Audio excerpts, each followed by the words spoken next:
কোথা থেকে আসে ফকিন্নি গেলা? হ্যাঁ ফকিন্নিতে জ্বালাই চলা জানে আসতে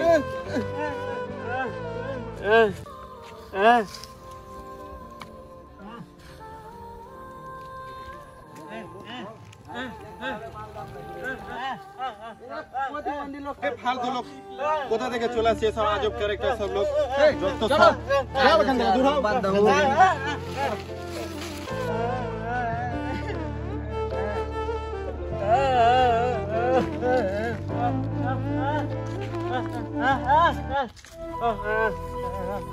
হ্যালো না না আমি তো ওকে বলেছি 1 কোটির ব্যাপার না টাকাটা তো কম না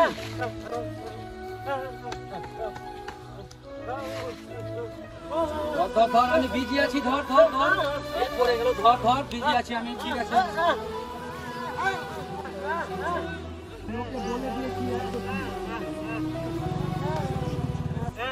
আবার তোর কি হলো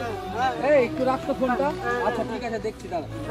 আবার কি হলো 100 টাকা দিলাম তা তোর পেট ভরলো না এইভাবেই তোরা মানুষকে ডিস্টার্ব করি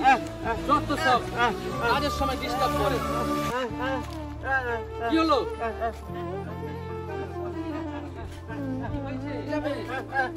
চালাই ফেললাম আমার একটা কাজ আছে কোথায় নিয়ে যাবে আমি বুঝতে পারছি না কিছু ব্যাপার কোথায় তুমি আমাকে কতদূর নিয়ে যাবে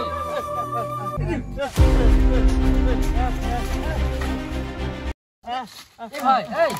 কই ভাই ভাই এরে বাবা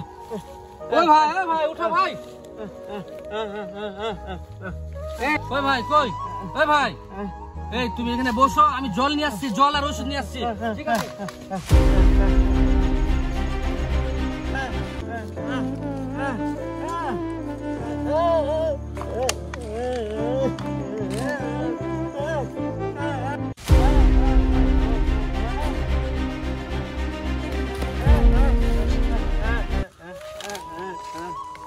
দেখি ভাই বাড়ি কোথায় ওঠো কি হয়েছে তোমার কি হয়েছে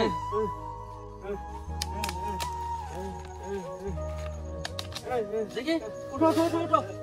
ওঠো ভাই বাড়ি কোথায় ভাই দাঁড়াও তোমাকে আমি ওষুধ খেয়ে দিচ্ছি দাঁড়াও কিচ্ছু হবে না সব ঠিক হয়ে যাবে দেখি ভাই দেখি গিলে নাও ওষুধ গিলে নাও সুস্থ হয়ে যাবা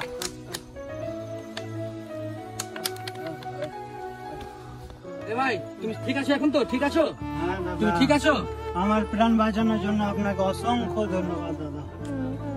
ভাই আমাকে ধন্যবাদ না জানিয়ে ইনাকে ধন্যবাদ জানাও কারণ মনে করো ওই তোমার প্রাণ বাঁচিয়েছে ও আমাকে এখানে না নিয়ে আসলে আমি আসতে পারতাম না তুমি ইনাকে ধন্যবাদ জানাও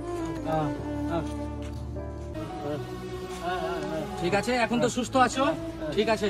আচ্ছা ভাই আর টেনশন নেই আসসালামু আলাইকুম আমরা এই গল্পের মাধ্যমে কি দেখলাম ও বুঝলাম আমরা অনেক সময় কি করি বোবা ও প্রতিবন্ধী মানুষকে কিন্তু এড়িয়ে চলি তারাও যে কিছু বলতে চায় তাদের কথা কিন্তু আমরা ভালোভাবে শুনতে ইচ্ছুক থাকি না আজ প্রতিবন্ধীর কথা শুনলাম বলে হয়তো একটি জীবন বাঁচা গেল এরকম পরিস্থিতি আমাদের হতেই পারে তাই আমাদেরকে বুঝতে হবে বা প্রতিবন্ধীদেরকে অবহেলা করা যাবে না তারাও মানুষ এইটুকু আমাদের মাথায় রাখতে হবে ঠিক আছে আসসালামু আলাইকুম আপনারা খারাপ চোখে দেখবেন না যতটা পারেন